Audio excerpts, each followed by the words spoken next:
Hi, I'm Bob Herbert. Welcome to oped.tv. It seems astonishing to me, but this summer will mark the 50th anniversary of Freedom Summer, the summer of 1964, when college students from the North traveled into the hellish environs of Mississippi to help register black people to vote. As Maya Angelou described it, they voluntarily headed into the lion's den. On the very first day of Freedom Summer, Andrew Goodman, James Chaney, and Michael Schwerner, three young men working on the project, two of them white, one black, disappeared. Their murdered bodies would be found 44 days later.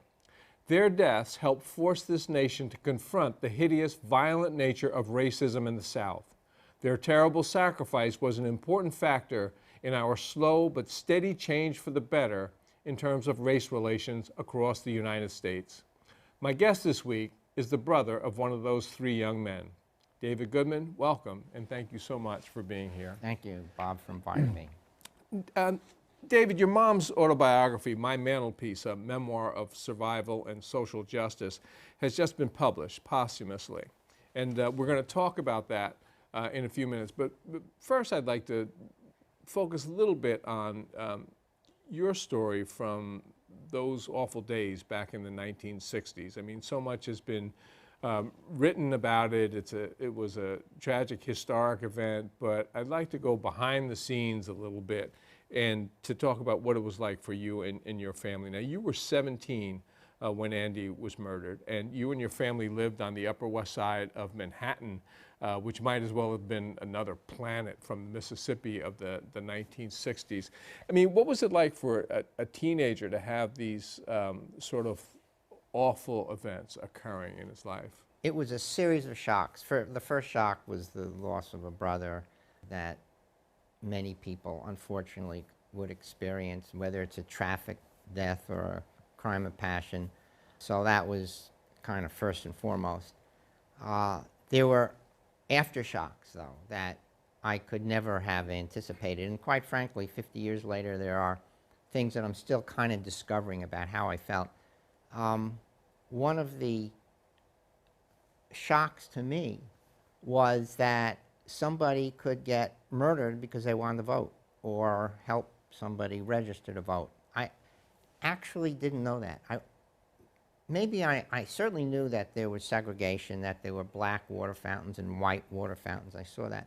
But I did not appreciate the depth of the reaction to the idea that people of color could vote, and that if someone helped them to do so or organized to do so, that they could be killed or beat up or thrown in jail.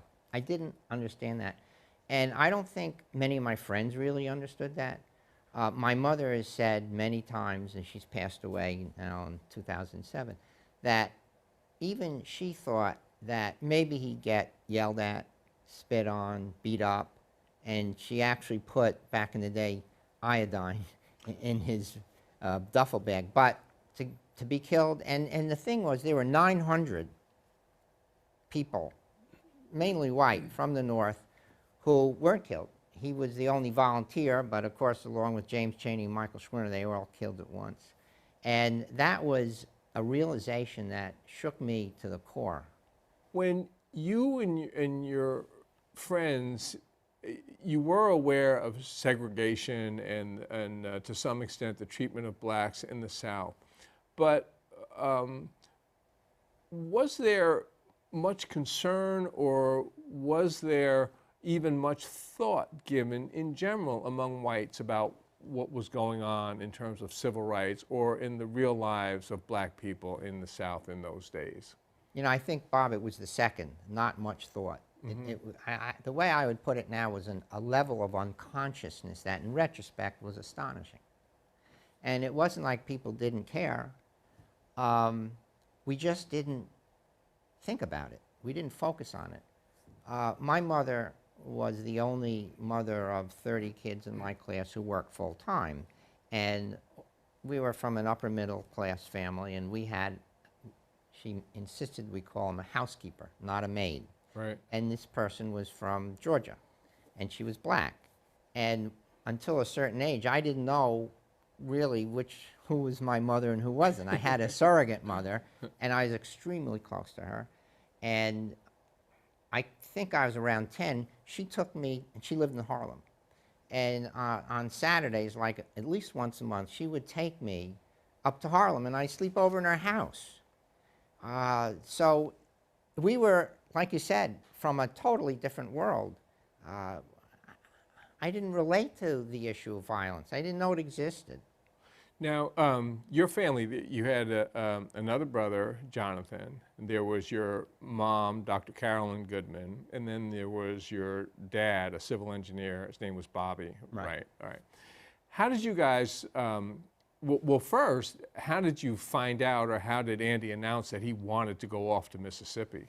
Yeah, well, I was a senior in high school, and I wasn't paying too much attention to what my older brother, he was 3 years old. You know, he has his life, and I'm ready to go to college and trying to apply to college, and even back then it was tougher. And I wasn't paying too much attention, but all his life he had been a kind of kid who, when he saw something that was unfair, he was kind of the first in line to say something about it. Right. He'd say, oh, you know, that's not fair, we shouldn't be doing that. He was the middle of 3 kids. He was, and he kind of behaved that way. You were the youngest. I was the youngest. I have an older brother by 6 years, and Andy was in the middle. I remember a story that I tell frequently because people ask me about it, where we were in school and some bully was pushing around a smaller kid, and my brother was not big, but he was strong. And he went up to this bully who was a little bigger than my brother, maybe the same age, and he said, you know, if you want to pick on someone, try me. Of course, the kid knew that was not a good idea, but that's kind of his story. He's not political. Right. He wasn't really a politically oriented type person. He was just, he saw things in terms of fair and unfair. And when he was 15, he got in a bus with a friend and went down to West Virginia because he had heard about coal miners that were paid basically a starving wage and dangerous work, because our family were civil engineers in the mining business. The children understood how dangerous mining was, and they didn't get paid much. He wanted to see what was going on, so he interviewed some, and he did that kind of thing. And he came back and he reported to me, and I said, you know, this is just another thing Andy's doing. And then when he went to Mississippi, I thought, well, that's consistent with everything else. One more thing. One more thing. Right. So but your mom and your dad, they were concerned, right, at the thought of them going down there. Oh, yeah. And it was interesting because your family was an unusually progressive family for that era. They were involved in progressive issues and the arts. Very often, liberal figures would be up in the apartment on the Upper West Side. So there was this sense of support for activist behavior and a quest for justice and that sort of thing. But they were concerned when Andy said that he wanted to go to Mississippi. So describe a little bit about their reaction. Well, I mean, you know, I was 17. They were parents, so naturally, and aware, more aware than I was. But interestingly, like I said, didn't think he'd get killed, but there's still a danger. It's still your child. And he was under 21, so they had to sign a release, actually.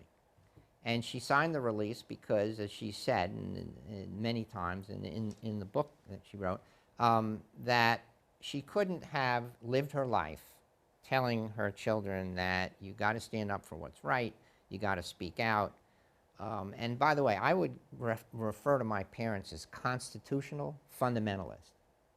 They would read the Constitution as word for word, and they kind of may sound naive, but they believed what it said. Right.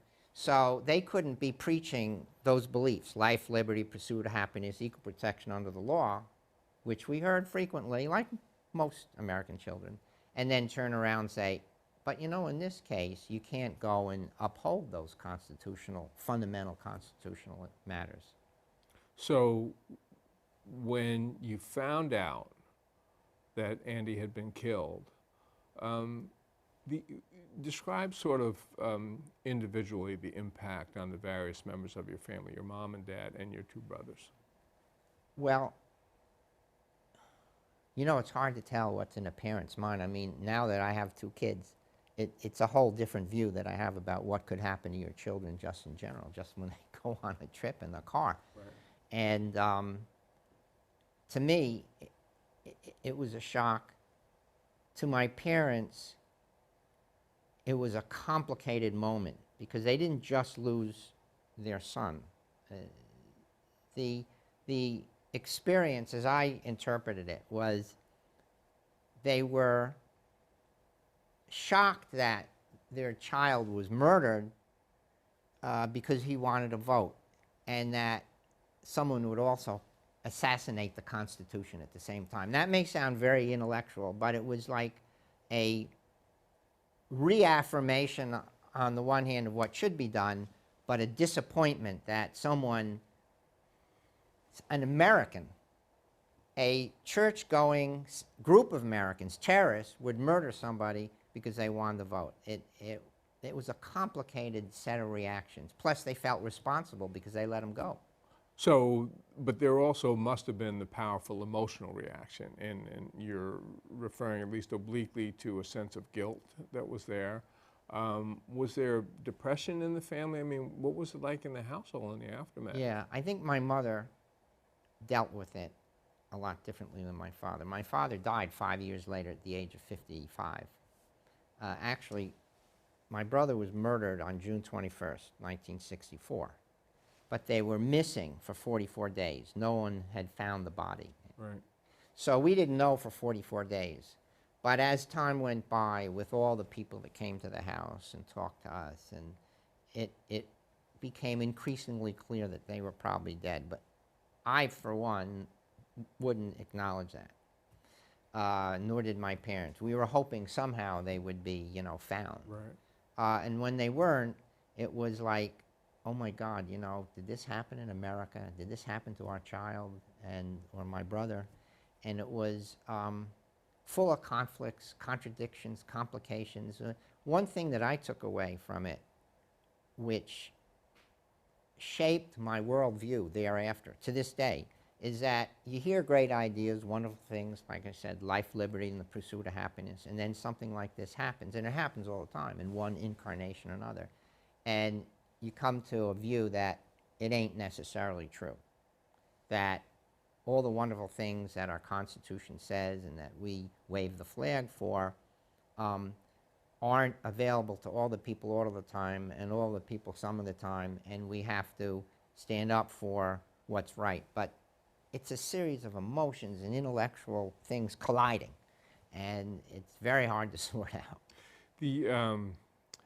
I mentioned your mom's memoir, My Mantelpiece, and I knew your mom pretty well. She Yes. was a wonderful woman. She loved you very Now, much. this book is remarkably open and candid, and she had had to deal with a lot of tough things, even before your brother was killed.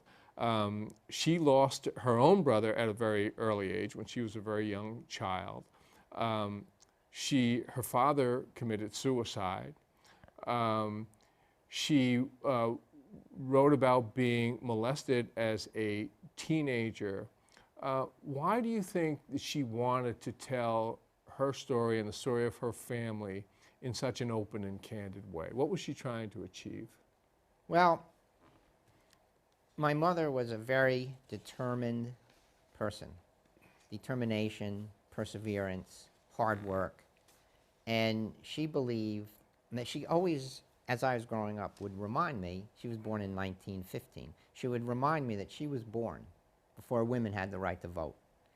When I was 10, I kind of recollect her telling me that for the first time. I didn't know what that meant. I didn't even know why it was important. It didn't mean anything to me. But as I got older, I realized that even in the 50s, in the late 50s, middle and upper middle class women who were usually pretty well educated didn't work. And she worked. She worked from the day I can remember, full time, on something. And she had paying jobs to boot. And she wanted to tell the story about her life and my brother's story in the context of her life around what I would characterize as women's rights and women's right to the vote and to be a part of the household and to make decisions and to be a constitutional person, to avail themselves of the principles and the benefits of being a member, a full-fledged member of society.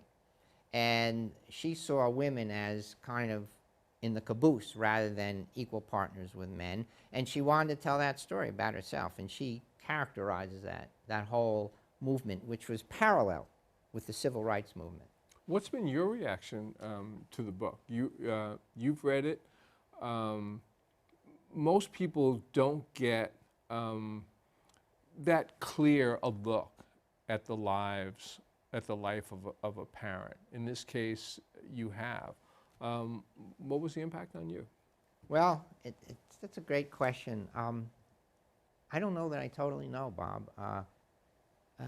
I found out that my mother's father, my grandfather, had killed himself when I was in my early 30s. She never told me. I don't know why, and she never made it clear why she told me, but why she waited that long. Right. But I think she was focused on bringing up her kids and not trying to tell them about all the terrible things in life. And she focused on the positive. She always wanted to focus on the positive, what can be done as opposed to what's wrong. Right. You talk about what's wrong so as to fix it, not to cry about it or worry about it. So I'm glad that she wrote it. She didn't ask me. She wrote it, and she collaborated with Brad Herzog. So they became friends, and they agreed to write this book together. And I think it's an important work. It's like the Forrest Gump of the civil rights movement and the women's rights movement combined into an iconic story of our great American legacy. I think of the book, I think it's a terrific book, but it's an idea, there's a historic event that you're aware of, but you read this book and it seems to me that it gets to the real life of real people who were involved in that historic event. And I think it says a great deal also about the country. And speaking of that, your older brother, Jonathan, did not stay in the U.S. Tell us about him a little bit. Well, my eldest brother, Johnny, became a Lubavitcher Jew, ultra-Orthodox Jewish follower of the Lubavitcher sect group. And he moved to Israel, where he studied. He's a very, he loves to read books. He's good at it. He has a fantastic ear for music and for language. And he decided to move to Israel and become a devout Jew. Your mom seemed to suggest that maybe the murder of your brother had something to do with that decision, and then she also seemed somewhat ambivalent about it. What are your thoughts about that? Well, we were not an ultra-Orthodox Jewish family. It's a relatively small group of very religious, practicing Jewish people in that group. But she said, if this is what you want to do and this is what you believe in, I mean, we all have a right to follow our own path, and there's no rule that you should be this or should be that, and she condoned it and supported him, and so did I. Do you think it was a reaction to the loss of your brother? You know, that's very difficult to say. Like I said, you live your life, and what preceded any moment can affect what you do today. I can't answer that. I just don't know. You'd have to ask him. I'd actually love to have the opportunity. Maya Angelou, who we also recently lost, wrote the foreword to your mom's book. And she described your brother and the others as genuine American heroes. And I feel the same way, but I'd like to know how you see your brother and the sacrifice that he made. How do you see it in very personal terms? Yeah. This is a nuanced response to your question, but he didn't make a sacrifice. In other words, he didn't give his life. It was taken. And that's not unimportant to me. He didn't see him, I don't believe he saw himself as a martyr any more than the 900 other young adults who went and participated. By the way, take a guy like Congressman John Lewis. Mr. Lewis, when he got on the bus to be a freedom rider, he knew the probability of being killed was very high. Diane Nash, also on Freedom Riders. She signed her will before she got on the bus. My brother didn't sign a will. He didn't think he'd be killed. We didn't think he'd be killed. So he didn't give his life. It was taken. And that's really important for today, for people who stand up for what's right. You got to stand up for what you believe is right. You got to do what you think's right. And it's prudent to be cautious and careful, but you can't not say the right thing because of the ramifications in it. And that's one of my takeaways from this whole experience. Your family was unusual in the sense that they were so progressive, going all the way back, I guess, to the 50s and 60s, maybe even earlier. But you had all kinds of folks when you were a youngster coming by your house. I mean, you know, Leonard Bernstein, I guess, would drop by, and you would have political activists. Was everyone in your family really committed to social justice, or was that just your mom and your dad? Did you kids feel that you were participants in it? What was it like in that household? Well, you know, we didn't know any better. This is like Gertrude Stein's salon, people marching out. There was, you mentioned Leonard Bernstein. I don't remember him in our house. He came in, we had a nice baby grand piano in the living. We had a huge apartment. Right. 10 rooms, and it was rent controlled. Both my mother and father worked, so we had money. We weren't mega rich, but we were well off. And they loved the arts. Back in the day, in the 50s, the New York Philharmonic didn't have a strong union. I didn't even know if they had a union. She would invite them over to the house to play chamber music, and she'd invite her rich friends, and she'd collect $10 from them. $10 back then was a lot of money. Right. She'd have a wad full of cash, and she'd hand it to these musicians who were basically starving, couldn't afford it. I can see your mom doing that. Yeah, sure. Yeah, give me money. She knew how to put the arm on people. Let's put it like that. She was not bashful. And my father kind of loved literature. He had 2 undergraduate degrees, civil engineering and an English degree in English. And there were writers, there were authors. Zero Mostel, who lived across the street, would come.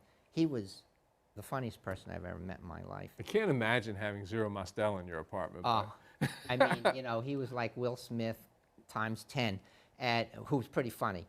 And there would be authors there, artists, writers. Harry Belafonte came, one of the great Americans, Harry Belafonte, who at the time, in the late 50s, anyone was a big star. Right. He would come, and it was just, these were people who came in and out. What do I know? I was a kid. And that's what I saw. But it turns out that there was a spin to who visited. For instance, the Hollywood 10 showed up. The attorney for the Hollywood 10 during the Joseph McCarthy era, and I was too young. He was there. Good friends, Martin Popper. So it was quite a selection of people. So this was just the norm there. I wish we had more time to talk about it. I will repeat that I agree with Maya Angelou that your brother is a great American hero, and I thank you for taking the time to come in and talk about him and your family. David, thank you. Take care. We'll be back in a minute with a final word.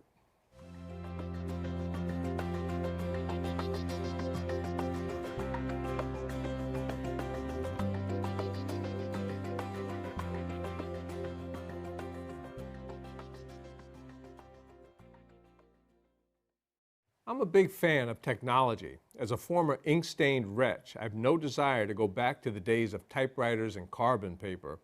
But even a good thing can be taken too far, and the technological marvels in our daily lives seem to be getting out of control. I saw a woman stumble off a curb and into the path of an approaching bus the other day because she was paying too much attention to her smartphone and not enough attention to where she was walking. Many of us are so immersed in our tweets and text messages and email that we lose contact with our immediate surroundings. That's another way of saying that we're out of touch with reality. I'm told that we're headed toward a future with ubiquitous pilotless drones overhead and driverless cars on the roads. There aren't many things that I would find less appealing. What's left for us when machines can do everything that humans used to do? The imperfect and sometimes messy give and take of our humanity is actually our greatest gift. It's not too late to fight back, to reassert control over the tools that are threatening to control us. Pay more attention to the people and the natural environment around you. Ease up on the technological devices. Leave your smartphone at home every now and then. Take a walk in the park in the afternoon and take a long look at the stars at night. Tweet less. Kiss more. You'll love it. That's it for now. See you next time.